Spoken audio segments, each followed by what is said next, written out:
Hoy es Nochebuena y mañana Dios dirá y dirá que es Navidad.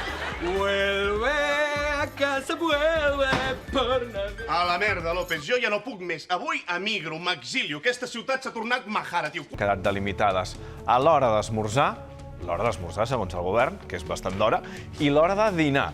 Els bars i restaurants només podran tenir obert per esmorzar i per dinar, i entremig hauran de tancar. Doncs, Xavi, sí, les mesures no han sigut vistes amb bons ulls des dels restauradors. Aquí, per exemple, el restaurant on nosaltres estem hauran de reorganitzar completament el seu horari. La gent aquí als bars tenim unes distàncies que complim tothom. Jo sempre vaig amb la botelleta a sobre del gel, vull dir, intento de prendre les màximes precaucions, però el bar ho té tot correcte. Veus com va el metro, veus com van els autobusos i els trens i veus això i no sé fins a quin punt pot ser efectiu. Però, evidentment, això també afectarà els treballadors d'aquesta empresa, perquè ens han explicat que a partir de dilluns tornaran a estar en ERTO i només treballaran els propietaris d'aquest restaurant.